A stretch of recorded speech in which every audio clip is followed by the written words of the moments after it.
서울 등 중부와 경북 북부에 대설특보가 내려진 가운데 많은 눈이 오고 있습니다. 서울시는 제설 대책을 2단계로 높이고 출근 시간대 지하철과 시내버스 집중 배차 시간을 30분 연장하기로 했습니다.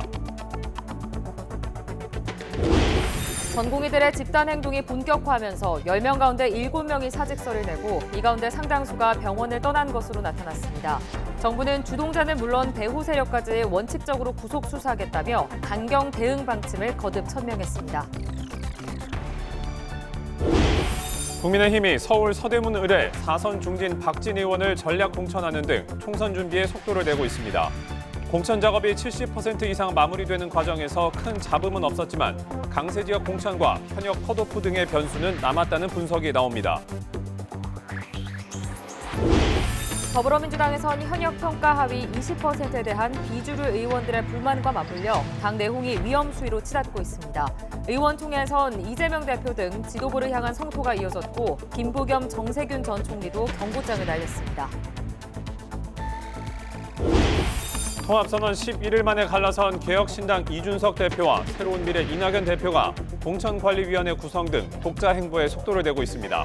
특히 거대 양당의 공천 탈락자 영입에 공을 들이는 모습입니다. 몬테네그로 법원이 가상자산 테라 루나 폭락 사태의 핵심 인물인 권도형 테라폼랩스 대표에 대해 미국 송환을 결정했습니다. 검거 11개월 만인데 한국의 범죄인 인도 요청은 기각됐습니다. 여러분 안녕하십니까? 2월 22일 굿모닝 YTN 2부 시작합니다. 오늘 아침 출근길 전국에 눈과 비가 내리고 있습니다. 특히 서울 등 중부와 경북을 중심으로 많은 눈이 집중되면서 빙판길 안전사고가 우려되는데요. 자세한 눈 상황 기상센터 연결해 알아보겠습니다. 원희다 캐스터. 네, 기상센터입니다. 네, 현재 대설특보 내려진 지역 어디입니까? 네, 현재 서울 등 중부와 경북을 중심으로 대설특보가 발령 중입니다. 이 지역에는 시간당 2cm 안팎의 강한 눈이 집중되고 있는데요. 밤사이 내린 눈비가 얼어붙어 도로가 많이 미끄러울 것으로 보입니다. 출근길 보행자 안전과 교통안전에 각별히 유의하시기 바랍니다. 내일까지 강원 산간에 최고 30cm, 강원 동해안과 경북 북동 산간에도 최고 15cm의 폭설이 더 쏟아지겠습니다. 서울 등 그 밖의 지역에는 오늘까지 최고 5에서 7cm의 많은 눈이 더 내려 쌓이겠습니다. 오늘도 전국적으로 바람이 강하게 불겠습니다. 눈은 오전에 수도권과 강원도부터 점차 그치기 시작하겠습니다. 오늘 기온은 대체로 어제보다 조금 낮겠습니다. 현재 영하 0.5도를 보이고 있는 서울 기온 한낮에 4도에 머물겠습니다. 동해안의 눈은 내일까지, 일부 남부와 제주도의 비는 휴일까지 길게 이어질 전망입니다. 날씨였습니다. 서울시는 폭설에 대비해 제설 대책 단계를 2단계로 올리고 오늘 출근 시간대 지하철 1호선에서 8호선과 신림선, 시내버스 전 노선의 집중 배차 시간을 30분 연장합니다. 지하철 9호선과 우이 신설선은 비상대기 열차를 운영해 비상시 신속하게 투입할 계획입니다. 서울시는 인력 8천여 명과 제설 장비 1,000여 대를 투입해 강설 상황에 대응하고 있다며 출근길 대중교통 이용을 당부했습니다. 의대 증원에 반대하는 전공의들의 병원 이탈이 계속되면서 주요 대형 병원 의료 공백이 커지고 있습니다. 이른바 빅5로 불리는 대형 병원 가운데 세브란스 병원은 수술과 진료를 절반 가까이 줄였습니다. 서울 성모병원과 아산병원, 삼성서울병원, 서울대병원에서도 예정된 수술 가운데 30% 정도를 축소하고 있습니다. 전공의 대신 교수와 전문의들이 입원 환자 진료와 당직 근무에 투입되고 있지만 현장 피로도가 쌓이면서 다음 달까지 수술과 진료 지연이 심화할 전망입니다. 의료계 집단 행동과 관련해 정부가 주동자와 배후 세력은 원칙적으로 구속 수사하고 개별 전공의도 복귀를 거부할 경우 예외 없이 정식 재판에 넘기기로 했습니다. 법무부와 행정안전부, 대검찰청과 경찰청은 어제 오후 의료계 집단행동 대책회의를 연 뒤 이같이 밝혔습니다. 우선 정부는 업무 개시 명령을 받고도 의료 현장에 복귀하지 않고 집단행동을 주도하는 주동자와 배후 세력에 대해서는 구속 수사를 원칙으로 하기로 했습니다. 대한의사협회 비상대책위원회는 병원을 떠난 전공의들에게 업무 개시 명령을 내리는 건 이성을 상실한 수준의 탄압이라고 강도 높게 비판했습니다. 주소의협 비대위 홍보위원장은 정부가 사직한 전공의들에게 업무 복귀 명령을 내린 것과 관련해 대한민국이 무리한 법 적용 남용이 가능한 독재 국가인 줄 몰랐다고 비판했습니다. 전공의 집단 사직 사태가 악화 일로로 치달으면서 필요한 치료를 제때 받지 못해 피해를 봤다고 호소하는 환자도 늘고 있습니다. 의료 공백을 초래한 의료진이 환자 피해에 손해배상 책임을 진 사례가 있긴 하지만 실제 배상을 받기까지는 넘어야 할 관문이 많습니다. 김철희 기자입니다. 전공의들이 근무지를 집단 이탈하면서 곳곳에서 진료 차질에 따른 불만을 토로하는 목소리가 늘고 있습니다. 여기를 갔다가요. 다른 데로 전화. 입원시켜.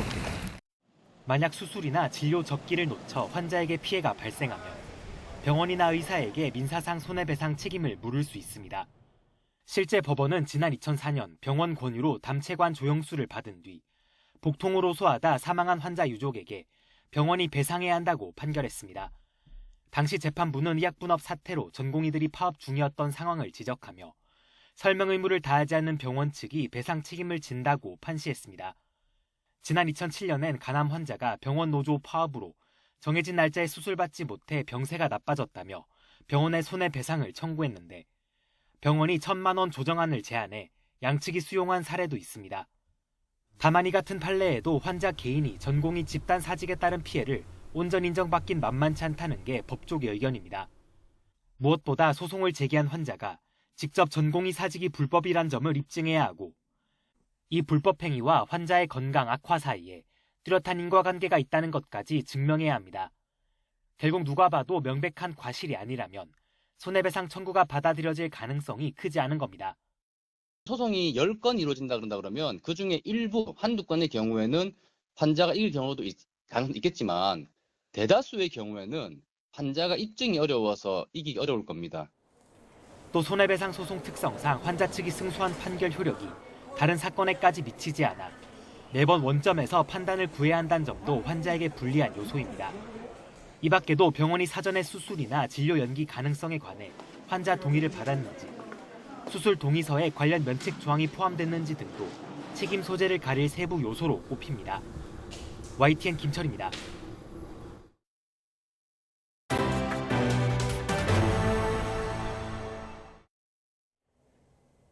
국민의힘이 당의 수도권 험지 출마 요구를 수용한 4선 중진 박진 의원을 서울 서대문 의뢰 전략 공천했습니다. 부동산 전문가인 김연아 전 의원과 스타 강사 출신 영입 인재 김효은 씨도 본선행 티켓을 거머쥐었습니다. 임성재 기자입니다. 지난주 면접을 마무리하고 공천심사 반환점을 돈 국민의힘이 남은 지역구 89곳 가운데 20곳의 심사 결과를 발표했습니다. 3개 선거구에 단수 추천 후보를 선정했습니다. 13개 선거구는 경선 지역으로 정했습니다. 4개 선거구는 우선 추천 지역으로 선정하여 후보를 의결하였습니다. 예상대로 서울 서대문 의뢰는 윤석열 정부 초대 외교부 장관을 지낸 사선 중진 박진 의원이 전략 공천됐습니다. 험지 출마를 받아들인 PK 지역 낙동강 벨트 중진 3명이 지역구 재배치 이후 공식 후보로 확정된 것과 같은 절차를 밟은 겁니다. 스타 강사 레이나로 알려진 김효은 씨와 박진웅 전 대통령실 행정관, 박용호 전 대통령 직속 청년위원회 위원장 등 3명도 이름을 올렸습니다. 1기 신도시 이슈가 있는 경기 고양정엔 당내 부동산 전문가로 꼽히는 김연아 전 의원이 경선을 치르지 않는 단수 후보로 정해졌습니다. 불법 정치자금 수수 의혹으로 당원권 정지 3개월 징계를 받은 이력이 있지만 문제될 게 없었다는 게 공관위의 판단입니다. 1년 반 전부터 당내 문제로 민원이 제보돼서 여러 차례 조사를 했습니다. 문제될 만한 특별한 사안이 발견되지 않았기에 강세 지역인 대구 경북 지역에선 현역 의원이 대거 경선을 치르게 됐습니다. 대구 동구을에선 이례적으로 강대식 의원과 조명희 의원 등 현역 2명이 포함된 5인 경선 대진표가 짜였습니다. 수성을에선 이인선 의원이 김대식 전 대통령 직속 국민통합위 위원과 맞대결을 펼쳐야 합니다. 인천과 대전, 경기 강원 충북 경남 지역 11곳 역시 본선에 앞서 내부 경쟁을 거치게 됐습니다. 70% 이상 마무리된 국민의힘 공천 작업은 그동안 큰 파열음이 없었다는 게 대체적인 평가입니다.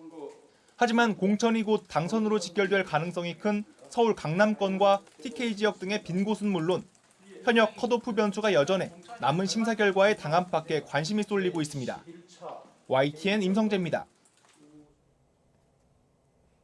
국민의힘은 오는 26일부터 이틀 동안 강세 지역인 영남권을 포함해 25개 지역구를 대상으로 총선 후보자 선출을 위한 2차 경선을 진행한다고 밝혔습니다.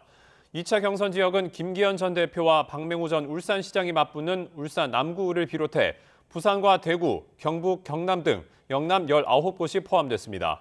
이 밖에 김은혜 전 대통령실 홍보수석과 김민수 대변인이 겨루는 경기 성남 분당을과 서울 송파병, 대전, 세종, 강원 등 6곳이 대상입니다. 더불어민주당이 총선 후보자를 정하기 위해 21개 지역구에서 실시한 첫 당내 경선에서 광주와 전북 일부 지역 등의 현역 의원 5명이 탈락했습니다. 호남 물갈이 신호탄이라는 분석이 나옵니다. 손유정 기자가 전해드립니다. 민주당이 지난 19일부터 사흘 동안 진행한 21개 지역구 경선 결과를 발표했습니다. 현역 의원 14명 가운데 5명이 원외 후보에 밀려 고배를 마셨습니다. 특히 눈에 띄는 건 호남 의원들의 패배입니다. 광주에선 북구 갑의 조우섭, 북구 을의 이형석, 동구 남구갑의 윤영덕 의원이 각각 정준호, 전진숙, 정진욱 예비 후보에게 본선 진출권을 내줬습니다. 전북 익산갑에선 김수흥 의원이 이춘석 후보에 져서 고배를 마셨습니다. 예선에서 탈락한 현역 의원 5명 가운데 4명이 호남 지역구입니다. 광주는 북구 갑의 정준호 후보이시고 북구 을은 전진숙 후보이십니다. 동구 남구 갑은 정진욱 후보입니다. 제주시 갑 송재호 의원도 문대림 예비 후보보다 낮은 경선 득표율을 기록해 패배했습니다. 반면 서울 서대문을 김영욱, 송파병 남인순, 경기 군포시 이하경 등 나머지 현역 의원 9명은 본선에 안착했습니다. 서울, 송파, 을 등 원외 후보자들이 맞붙은 7곳의 예선 통과자도 확정됐습니다. 전통적 지지 기반인 호남 지역 물갈이가 시작된 가운데 민주당은 일부 수도권과 PK 현역 의원은 추가로 단수 공천했습니다. 경기 성남 분당을 김병욱, 부산 북강서갑 전재수 의원 등 6명이 다시 공천장을 받게 됐습니다. 부산 북구 강서구 갑은 전재수 현 의원이 단수 후보로 추천되었습니다. 경기 성남시 분당구 을은 김병욱 의원. 민주당은 전략 공천과 2차 경선 등을 통해 아직 빈칸으로 남은 곳의 후보를 정할 예정인데 현역 하위 20% 평가 결과와 맞물려 계파 갈등의 불씨가 커질 수 있다는 관측이 많습니다. YTN 손유정입니다. 더불어민주당 공천관리위원회는 오늘 추가 단수 공천 후보자와 경선 지역을 포함한 5차 심사 결과를 발표합니다. 공관위 관계자는 YTN과의 통화에서 이번 명단에는 현역 의원과 원외 인사 단수 공천이 각각 5곳 안팎, 경선 지역이 10곳 정도였던 어제와 비슷한 규모의 지역이 포함될 것이라고 말했습니다. 일부 현역 하위 20% 의원들의 이의 신청 기간이 지나 공천 발표가 가능해진 만큼 대상자라는 사실을 스스로 공개한 의원들의 지역구도 여기에 담길지 주목됩니다. 문재인 정부에서 국무총리를 지낸 정세균, 김부겸 전 총리는 최근 더불어민주당 공천 상황에 우려를 나타내며 이재명 대표가 나서서 바로잡을 것을 촉구했습니다. 이들은 입장문을 내고 현재 진행되는 민주당 공천은 많은 논란에 휩싸였다며 시스템 공천과 민주적 원칙, 객관성이 훼손되고 있다는 우려를 금할 수 없다고 지적했습니다. 통합선언 11일 만에 갈라선 이준석 개혁신당 대표와 새로운미래 이낙연 대표는 공천관리 구성 등 독자 행보에 속도를 내고 있습니다. 특히 거대 양당의 공천 탈락자 영입에 공을 들이는 모습입니다. 강민경 기자가 보도합니다. 빅텐트 무산 이후 개혁신당의 첫 공식 행사는 민주당 출신 양정숙 의원 환영식이었습니다. 이낙연 대표 측 외에 다른 세력과의 연대는 공고하다는 걸 보여주려는 의도로 해석됐습니다. 앞으로 양정숙 의원님이 펼치고자 하는 의정활동 그리고 또 정치 활동을 우리 개혁신당에서 적극적으로 지원하고 다 같이 힘이 되고 이렇게 할 것을 약속드립니다.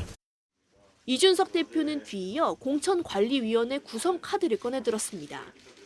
김종인 전 국민의힘 비대위원장의 공천 칼자루 역할론이 다시 부상하는 분위기입니다. 만약에 이제 공관위원장으로 김종인 위원장님께서 오시게 된다면 김종인 위원장님의 또 그 전략이 가장 큰 영향을 미칠 것 같다라는.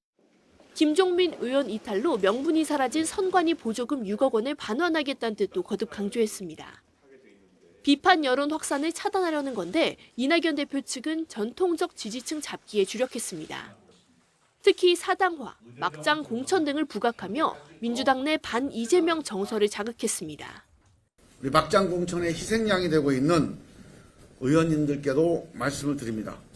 함께 힘을 합쳐서 공동으로 이재명 사당화, 이재명 막장 공천에 맞서야 합니다. 비명계 공천 학살 논란에 반발한 이탈 의원을 겨냥한 거란 분석이 많습니다. 원조 친노무현계 인사를 공천관리위원장에 앉힌 것 역시 같은 맥락으로 보입니다. 공천관리위원장에는 노무현 정부 홍보수석 비서관으로 일하셨던 조기숙 이화여대 교수님을 모시기로 결정했습니다. 공정한 공천을 할 테니 함께하자는 손짓을 민주당 비주류에 보냈다는 겁니다. 이런 가운데 준연동형 비례제 유지에 맞춘 여야의 위성정당 창당 시점도 확정됐습니다. 국민의힘의 국민의 미래는 내일, 범야권의 민주개혁 진보연합은 다음 달 3일 닻을 올리기로 했습니다. YTN 강민경입니다. 몬테네그로 법원이 가상화폐 테라 루나 폭락 사태의 핵심 인물인 권도영 테라 폼랩스 대표에 대해 미국 송환을 결정했다고 현지 일가지 포베다가 보도했습니다. 이 매체는 법원이 권 씨에 대한 한국의 범죄인 인도 요청은 기각했다고 덧붙였습니다. 권 씨의 송환 결정이 나온 것은 지난해 3월 몬테네그로에서 검거된 지 11개월 만입니다. 농촌에 사는 노인을 흉기로 위협해 300여만 원을 빼앗아 달아난 외국인이 경찰에 붙잡혔습니다. 이 남성은 대구에서 자전거를 타고 65km를 달려 경남 창녕까지 가서 범행을 저지른 것으로 드러났습니다. 임형준 기자입니다. 밤늦은 시간, 시골 마을에서 가방을 맨 남성이 자전거 페달을 힘겹게 밟습니다. 우즈베키스탄 국적의 30대 남성 A씨입니다. 돈을 빼앗기 위해 이동하는 겁니다. 이동 시간만 무려 7시간. A씨는 대구 북구에 있는 자신의 집에서 이 자전거를 타고 65km를 달려 경남 창녕까지 왔습니다. A씨는 집에 있던 70대 여성을 위협하며 1,000만 원을 요구했습니다. 시골에 부모님이 계시는데 사전에 CCTV라든지 이런 그 안전장치들을 미처 못 챙긴 게 조금 마음에 걸리더라고요. 뺏은 돈이 적자 A씨는 가까운 현금 인출기로 피해자를 데려가 현금을 뽑도록 강요했습니다. 이렇게 빼앗은 돈은 현금 330만 원과 10만 원어치 상품권입니다. 피의자가 무직이고 생활고에 좀 힘들어가지고 자기 소유하고 있던 자전거로 이동한 걸로 파악하고 있습니다. 불법 체류자 신분인 A씨는 과거에 마을 일대에서 여러 차례 일한 적 있는 것으로 파악됐습니다.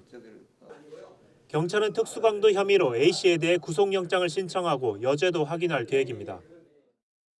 YTN 임영준입니다. 논문 조작 혐의를 받던 국립대 교수가 숨진 채 발견돼 경찰이 수사에 나섰습니다.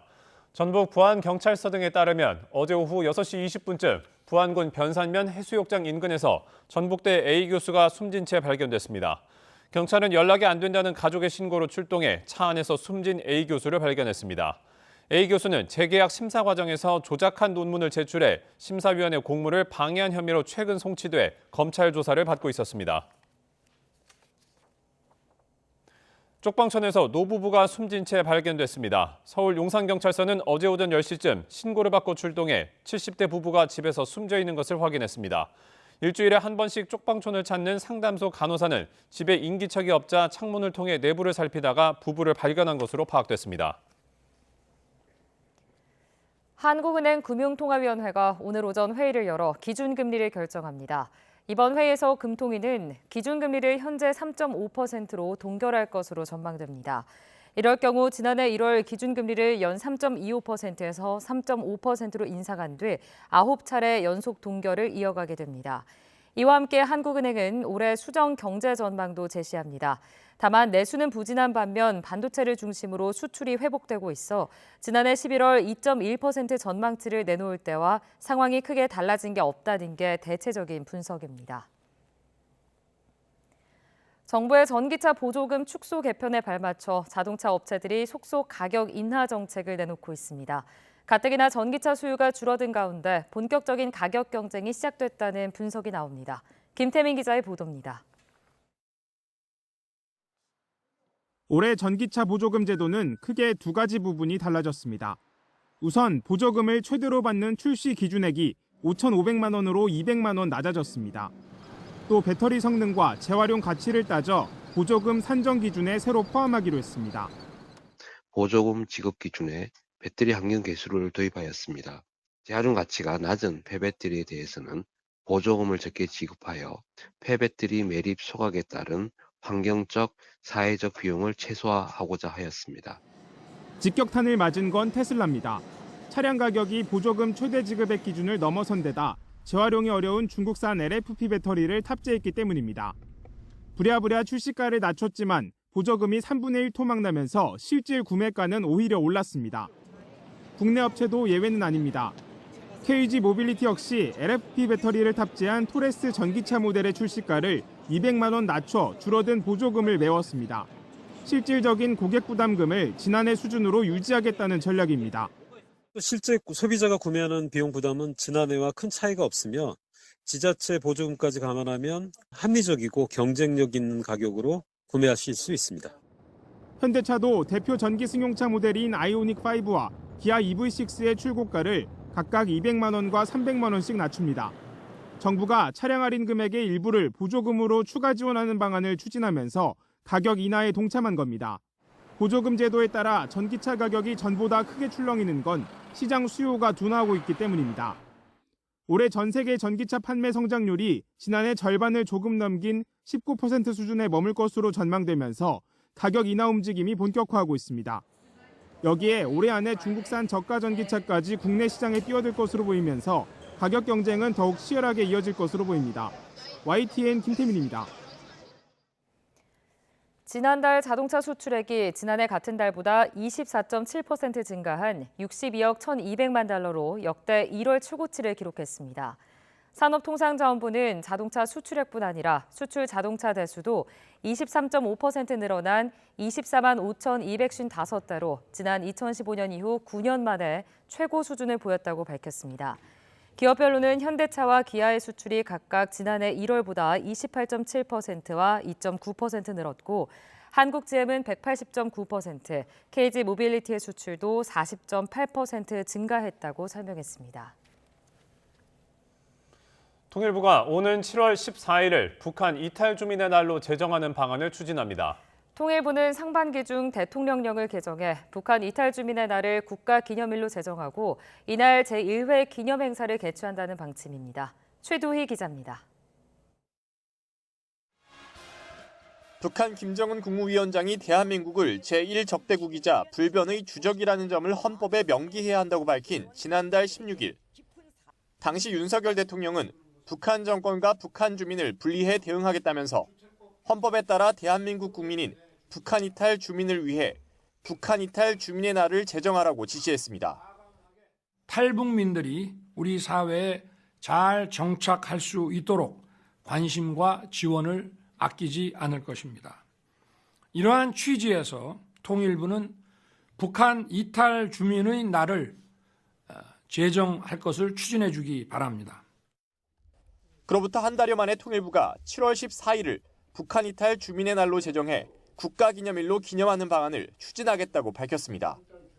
현재 북한 이탈 주민의 법적 지위와 정착 지원 정책의 근간이 되는 북한 이탈 주민법이 처음 시행된 날인데 김영삼 정부 시절인 1996년 12월 여야가 합의로 해당 법률을 제정했고 이듬해 7월 14일부터 시행했습니다. 법이 시행될 당시 누적 848명에 불과했던 북한 이탈 주민 숫자는 어느새 3만 명을 훌쩍 넘어섰습니다. 북한 이탈 주민의 날은 북한과 탈북 과정에서 말할 수 없는 역경을 딛고 일어나 근실하게 살아가는 3만 4천여 명의 북한 이탈 주민에게 매우 상징적인 의미를 주게 될 것입니다. 통일부는 상반기 안에 대통령 명인, 각종 기념일 등에 관한 규정을 개정해 북한 이탈 주민의 날을 국가기념일에 포함하고 오는 7월 14일 제1회 기념행사를 열기로 했습니다. 아울러 탈북 과정에서 희생된 북한 이탈 주민을 기억할 수 있는 기념비와 기념공원도 조성한다는 방침입니다. 통일부 당국자는 통일 준비 과정에서 남북 주민의 통합이 중요하다며 북한 이탈 주민의 날은 국민의 통일의식을 고취할 수 있는 날이 될 것으로 기대했습니다. 이런 가운데 우리나라를 찾은 줄리 터너 미 국무부 북한인권 특사는 김영호 통일부 장관과 외교부 당국자 등을 만나 북한 인권 증진을 위한 한미 협력 방안을 논의했습니다. YTN 최두입니다. 한국과 일본 외교장관이 핵과 미사일 개발을 추진하며 도발 행동을 지속하는 북한 문제에 대응해 계속해서 협력해 나가기로 했습니다. 일본 외무성에 따르면 조태열 외교부 장관은 브라질 G20 외교장관 회의를 계기로 가미카와 요코 일본 외무상과 별도의 양자회담을 열어 이같이 합의했습니다. 양국은 납북자 문제를 포함한 북한 인권 문제에 대해서도 긴밀히 협력한다는 방침을 확인했습니다. 아울러 내년이면 국교 정상화 60주년이 된다는 점을 고려해 앞으로도 의사소통을 긴밀히 해 나가기로 했습니다. 지난달 10일 임명된 조 장관이 가미카와 외무상과 대면한 것은 이번이 처음입니다. 미국 정부는 푸틴 러시아 대통령이 김정은 북한 국무위원장에게 선물한 러시아산 승용차는 유엔 안보리 대북 제재 위반이라고 지적했습니다. 매슈 밀러 국무부 대변인은 브리핑에서 푸틴이 승용차를 선물한 것이 사실이라면 러시아가 자국도 지지했던 유엔 안보리 결의를 또다시 위반한 것으로 보인다고 말했습니다. 밀러 대변인은 유엔 안보리 대북 결의는 모든 회원국이 북한의 운송수단이나 고급 승용차를 제공하는 것을 금지한다고 설명했습니다. 가자지구 사망자가 3만 명에 육박한 가운데 이스라엘이 가자 중남부 지역에 또 대규모 공습을 가해 60명 넘게 숨졌습니다.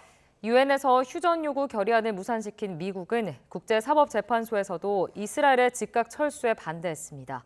황보현 기자입니다.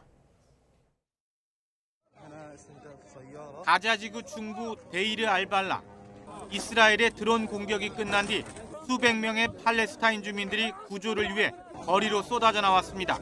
الليله كمان انضرب كمان قرايب يعني وهي كمان هذول ست انفار هذول راحوا وقرايب كمان الليله انضربوا. 밀려든 부상자들로 부근 병원은 정신을 못 차릴 지경입니다. 바닥은 흰 천으로 덮인 수십 구의 시신으로 가득합니다. 100만 명이 넘는 피난민이 몰려있는 남부 라파의 한 주택가도 폭격을 맞았습니다. 집안에 있던 교수 부부와 자녀, 손자까지 모두 8명이 희생됐습니다. لفيت من دار الجيران على دارنا لقيت اختي مرميه في الشارع بطلع بلاقي امي مقطعه مرميه في الشارع بدور على ابوي خواتي ثلاث صبايا ما الام اشتغل في شيء 3 صبايا ينزل عليهم صاروخين فتتهم الثلاثه في كفن واحد هي الكفن. AP통신은 가자지구 중남부 지역에 대한 대대적인 공습으로 최소 60명 이상이 희생됐다고 전했습니다. 이스라엘의 미사일은 북쪽 국경을 넘어 레바논과 시리아로도 날아갔습니다.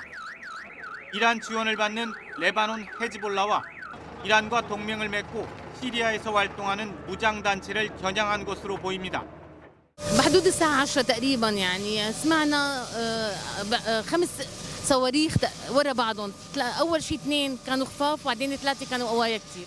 네덜란드 헤이그에서는 이스라엘의 팔레스타인 점령의 적법성을 따지는 재판이 열렸는데 심리에 출석한 미국은 이스라엘의 즉각 철수에 반대한다는 입장을 밝혔습니다. 많은 나라가 즉각 철수를 요구하는 가운데서도 확실하게 이스라엘 편에 선 겁니다. 미국은 앞서 이스라엘과 하마스 간 인도주의적 휴전을 요구하는 유엔 안보리 결의안의 거부권을 행사해 채택을 무산시키기도 했습니다. YTN 황보현입니다.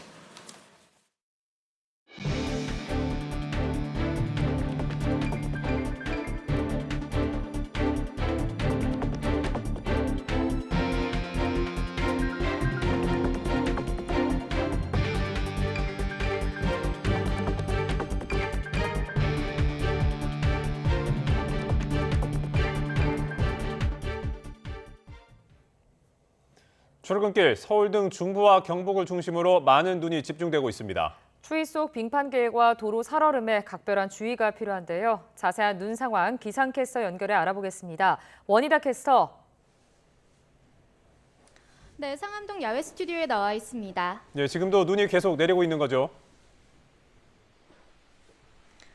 네, 현재 서울에도 보시는 것처럼 많은 눈이 내려 쌓이면서 제 주변이 온통 새하얗게 변했습니다.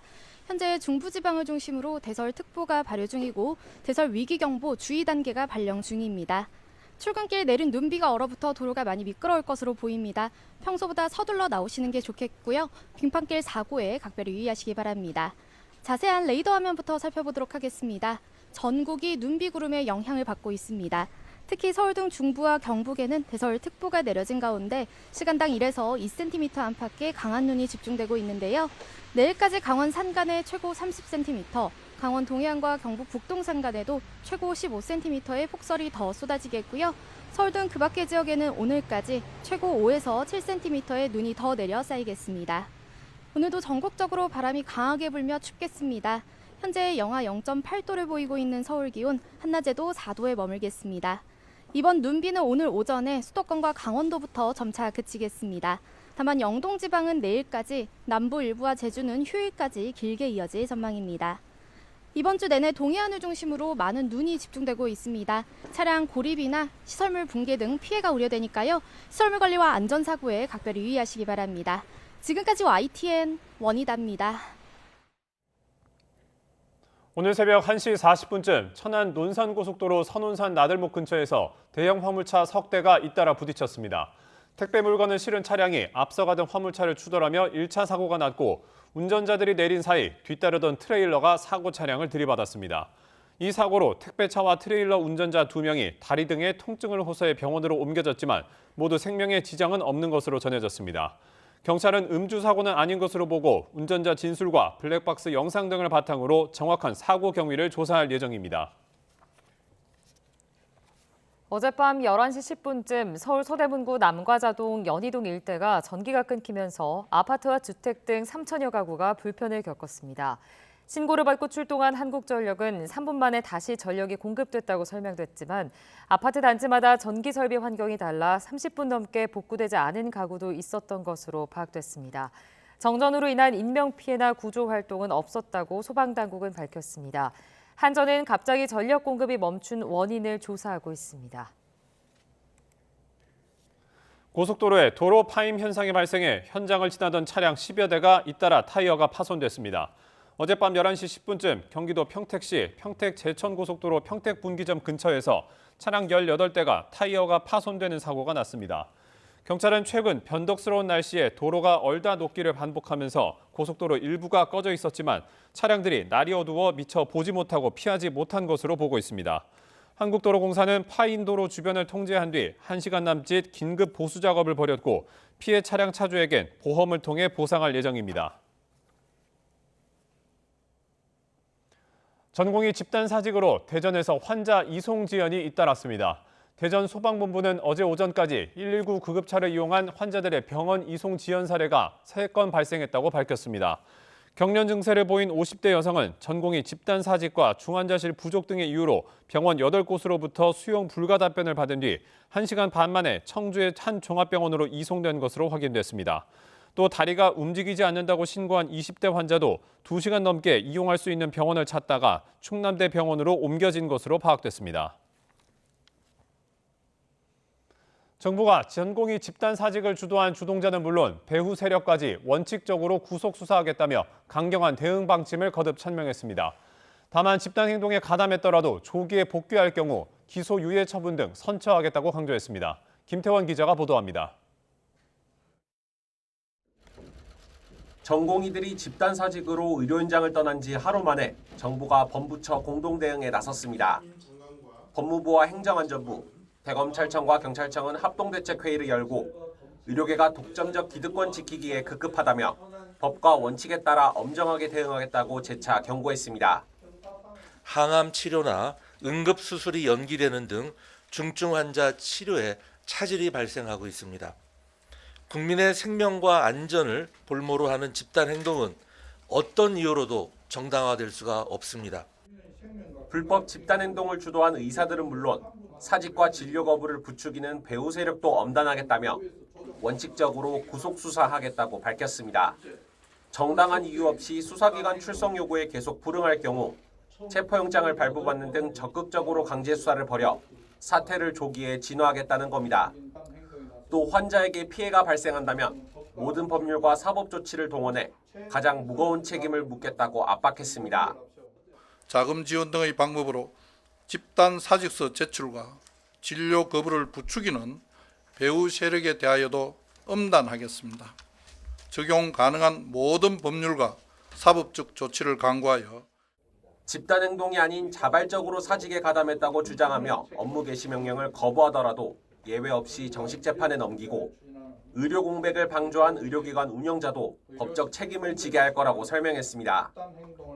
다만 집단 행동에 가담했더라도 조기에 돌아오는 의사는 고발하지 않거나 기소유예 처분하는 등 선처하겠다고 강조했습니다. 일시 가담하였더라도 조기에 현장에 복귀하는 경우에는 그와 같은 사정을 충분히 반영하여 사건을 처분하겠습니다. 정부는 이번 사태로 피해를 입는 환자와 가족에게 민영사상 법률 지원도 아끼지 않을 거라며 전공의들이 불법을 중단하고 하루빨리 의료 현장으로 복귀할 것을 촉구했습니다. YTN 김태원입니다. 서울시는 의료계 집단 행동 기간 중 야간이나 휴일에 진료가 가능한 병원이나 의원 정보를 실시간으로 안내한다고 밝혔습니다. 자세한 정보는 서울시 누리집과 응급의료 포털, 모바일 앱인 응급의료정보 제공에서 확인할 수 있고 120 다산 콜센터와 119에도 문의할 수 있습니다. 총선이 40여일 앞으로 다가오면서 표심을 잡기 위한 여야의 공약 경쟁도 치열해지고 있습니다.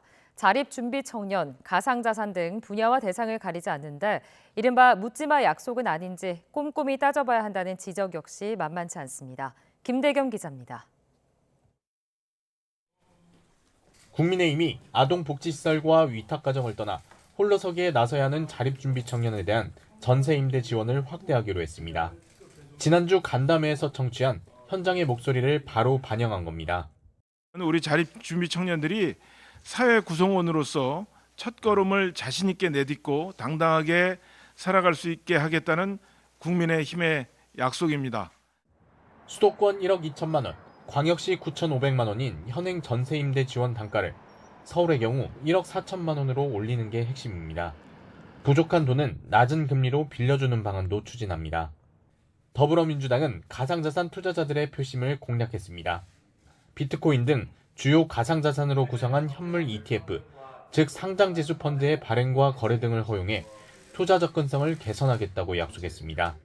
미국을 비롯한 대부분의 선진국에서 현물 ETF 승인을 할 것으로 예측되고 있고 한국만 승인하지 않을 경우 국내 자본의 해외 유출, 시장에서의 고립으로 가상자산 매매 수익 공제 한도를 250만 원에서 5천만 원으로 늘리고 가상자산 ETF는 개인 종합 자산 관리 계좌 ISA에 편입시키겠다고 했습니다. 비과세 혜택을 강화하겠다는 얘기입니다. 여야는 이 밖에도 철도 지하화, 간병비 건강보험 급여화, 경로당 주 7일 점심 제공 등 여론이 호응하는 공약들을 잇따라 쏟아내고 있습니다. 하나같이 총선에서 승리하면 더 적극적으로 추진할 테니 지지해달라는 단서가 달렸습니다. 이 총선이라는 공간 속에서 우리가 몇 가지는 확실하게 바꿔드리고 싶습니다. 그 우선순위를 정하는 작업을 지금 저희가 하고 있고 그 부분을 말씀드리겠습니다. 간병비 문제에 대해서 우리 민주당이 우선 이제 요양병원의 수요가 많으니까 요양병원부터 간병비를 좀 급여화해서 반면 구체적인 재원 마련 대책과 정책 추진에 따른 예상치 못한 부작용에 대한 심도 있는 논의는 상대적으로 관심 밖에 있는 모습입니다. 일단 표를 얻고 보자는 생각에 정작 중요한 실현 가능성에 대한 고민은 뒷전으로 밀린 건 아닌지 정치권의 반성이 필요해 보입니다. YTN 김대겸입니다. 국민의힘 한동훈 비상대책위원장은 내일 창당을 예고한 위성정당 국민의 미래 대표를 여당의 최선임급 당직자로 인선하겠다고 밝혔습니다. 한 위원장은 어제 당 공보실을 통해 지난 총선과 같은 혼선을 막기 위해 비례정당 대표는 국민의힘의 경험 많은 최선임급 당직자가 맡아 출범 작업을 진행할 계획이라고 설명했습니다. 내정자로는 국민의힘 사무처의 조철희 총무국장이 발탁됐습니다. 더불어민주당과 진보당, 새진보연합이 추진하는 범야권 비례대표 위성정당인 민주개혁진보연합이 다음 달 3일 창당합니다. 또 진보당과 새진보연합 후보가 출마하는 지역구는 민주당 후보와 여론조사 방식의 경선을 거쳐 단일화하되 호남과 대구, 경북은 예외로 두기로 했습니다. 다만 민주당 이상원 의원이 재선한 울산 북구는 진보당 후보로 단일화할 예정입니다.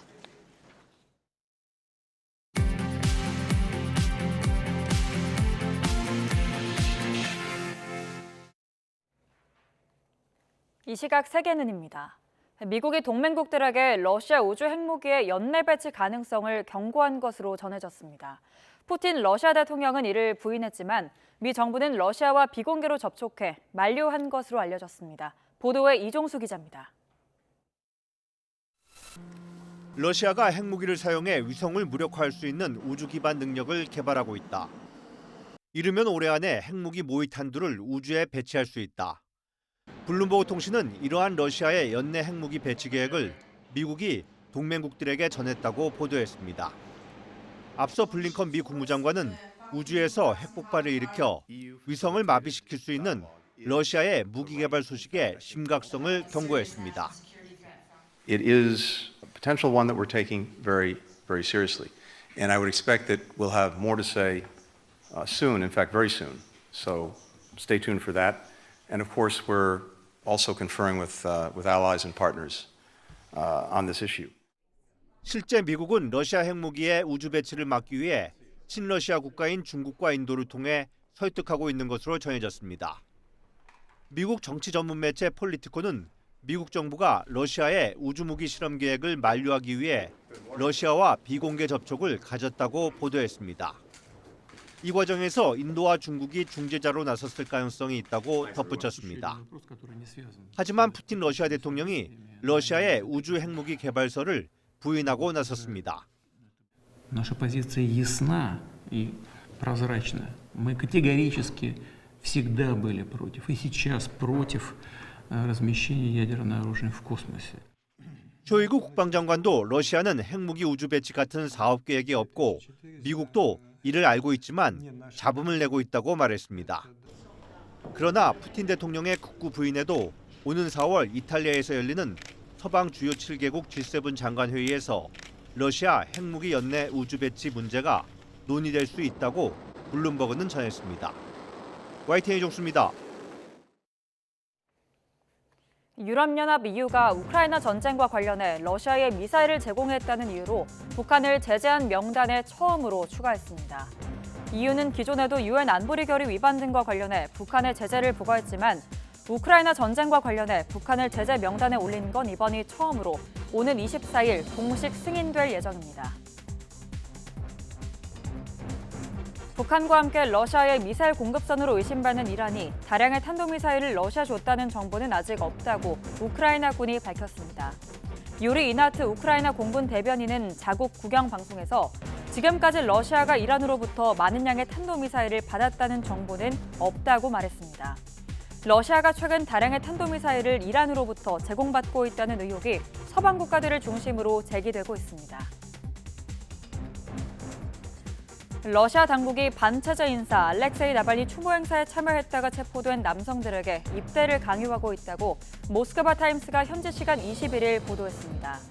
모스크바 타임스는 상트페테르부르크의 경찰 구치소에서 풀려난 추모객 가운데 최소 6명이 입영 통지서를 받았다며 체포된 사람들은 며칠 안에 군복무 등록을 해야 한다고 영장에 적혀 있었다고 전했습니다. 트럼프 전 미국 대통령이 지난달에만 우리 돈 40억 원 가까운 돈을 법률 비용으로 쓴 걸로 나타났습니다.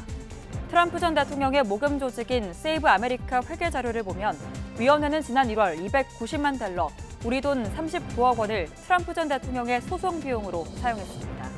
지금까지 이 시각 세계는이었습니다.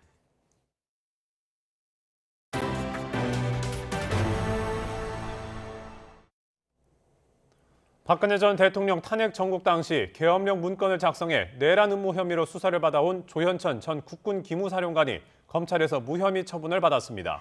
시민단체는 문건의 위험성을 인정한 검찰이 정작 조 전 사령관에게 면죄부를 줬다고 강하게 비판했습니다. 안동준 기자의 보도입니다. 조현천 전 국군기무사령관은 박근혜 전 대통령 탄핵 정국 당시 작성된 계엄령 검토 문건 의혹의 핵심 인물로 꼽힙니다. 지난 2017년 2월 헌법재판소가 박 전 대통령을 탄핵할 때를 대비해 기무사 내 전담팀을 꾸리고 계엄 검토 문건 작성을 지시하는 등 내란을 모의했다는 혐의를 받아왔습니다. 하지만 검찰은 조 전 사령관의 내란 음모 혐의가 인정되지 않는다고 결론 내렸습니다. 다수의 조직화된 집단이 폭동을 모의하고 폭동 실행을 위한 의사가 일치했다는 점이 명백히 인정돼야 하는데 문건을 작성하게 한 것만으로는 실질적인 위험에 이르렀다고 평가할 수 없다는 겁니다. 검찰은 다만 조 전 사령관이 위헌적 내용의 문건을 작성하게 한 건 직무 범위에서 벗어나는 일을 시킨 거라며 직권 남용 혐의로 재판에 넘겼습니다. 5년 넘게 해외로 도피했다가 체포된 조 전 사령관은 자유총연맹 회장 선거에 개입한 혐의 등으로 먼저 기소돼 재판을 받고 있습니다. 법적 책임이 있다면 피하지 않고 떳떳하게 그 책임을 감당하겠다는 말씀을 드립니다. 이상입니다. 5년간 입국 안 하신 이유는 뭔가요? 그는 수사기관에서 제가 밝히겠습니다. 시민단체는 검찰이 계엄 문건의 위험성을 인정해놓고 정작 내란 음모 혐의엔 면죄부를 줬다며 어처구니 없는 결정이라고 비판했습니다. 문건이 누구에 의해 왜 만들어졌는지 밝히지 않았다며 검찰이 존재 이유를 상실했다고 지적했습니다. 한편 검찰은 이번에 조 전 사령관을 추가 기소하면서 송영무 전 국방부 장관도 함께 재판에 넘겼습니다. 계엄 문건과 관련해 군 간부들에게 거짓 서명을 강요한 혐의입니다. 검찰은 기무사의 계엄령 검토는 불법이라고 말해 수사 가이드라인을 준 게 아니냐는 의혹을 받아온 문재인 전 대통령과 조국 전 청와대 민정수석에 대해선 무혐의 처분했습니다. YTN 안동준입니다. 모르는 여성의 몸을 몰래 촬영한 남성이 경찰에 붙잡혔습니다. 서울 중부경찰서는 최근 불법 촬영 혐의로 40대 남성 A씨를 현행범으로 체포했습니다. A씨는 서울 중구 중앙시장에서 모르는 여성의 다리 등의 신체를 몰래 촬영한 혐의를 받습니다. 헤어지자는 요구에 화가 나 함께 살던 사실혼 배우자를 살해한 남성이 항소심에서도 중형을 선고받았습니다. 수원고등법원은 살인 혐의로 기소된 30대 A씨에게 1심과 같이 징역 10년을 선고했습니다. 재판부는 피해자가 사망하기 전까지 극심한 공포와 고통을 느꼈을 것으로 보인다며 양형 이유를 설명했습니다. 마약 투약 혐의로 수감됐다가 보석으로 풀려난 40대 남성이 다시 마약을 했다가 경찰에 붙잡혔습니다. 경기 광주경찰서는 마약 혐의로 40대 남성 A씨를 현행범 체포했습니다. A씨는 어제 새벽 4시 반쯤 경기 광주시 오포읍에 있는 자택에서 마약을 투약한 혐의를 받습니다. 경찰은 아들이 마약을 했다는 A씨 어머니의 신고를 받고 출동해 A씨를 붙잡았습니다. 네, 날이 풀리면서 야외 운동에 나서는 분들이 많은데요. 달리기로 건강을 챙기면서 뛴 만큼 기부도 하는 이른바 기부런이라는 이삭 행사가 직장인들 사이에서 큰 호응을 얻고 있습니다. 네, 동호인뿐 아니라 일반인들도 참여가 가능하다고 합니다. 우종훈 기자의 보도입니다. 업무를 마친 직장인 40여 명이 여의도 둘레길로 모입니다. 30대 또래인 달리기 동호인들로 다른 동호회의 지목을 받아 기부런에 나섰습니다. 오늘 아니더라도 계속 이제 달리면 그만큼 누적거리만큼 기부를 할 수 있으니까 다들 럼플이라는 어플 깔아서 참여를 많이 할 수 있도록 했으면 좋겠습니다. 광장에 원형으로 둘러서서 꼼꼼하게 준비 운동을 하고 코스 시작을 알리는 지점에서 QR코드까지 인식하면 출발 준비는 끝. 목표는 둘레길 8.4km 달리기. 출발 10분 만에 숨을 헐떡이는 기자와 달리 동호인들은 서로를 독려하며 밤 공기를 즐깁니다. 동호인 한 명당 1km에 100원씩 둘레길 코스를 모두 돌면 총 840원이 적립됩니다.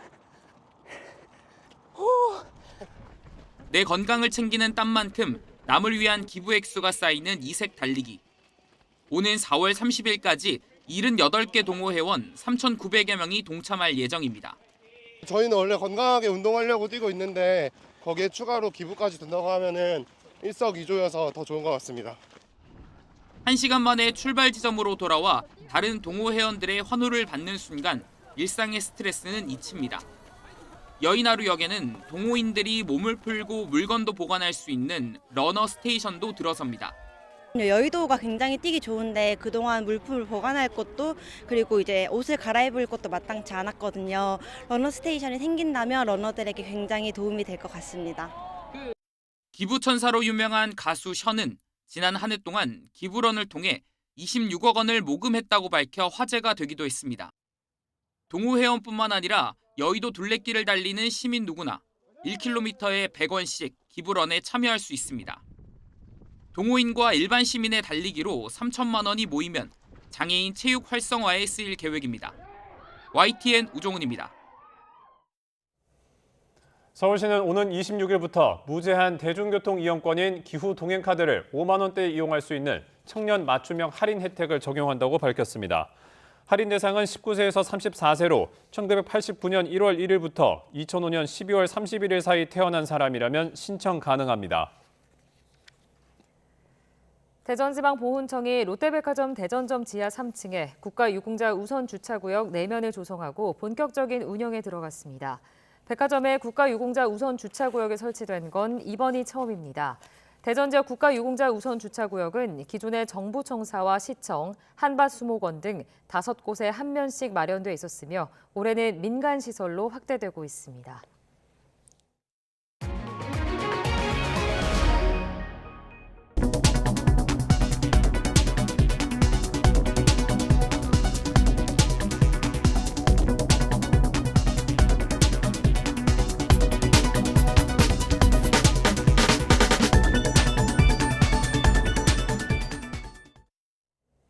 굿모닝 YTN 2부 마칩니다. 잠시 후 6시 50분 3부에서 뵙겠습니다.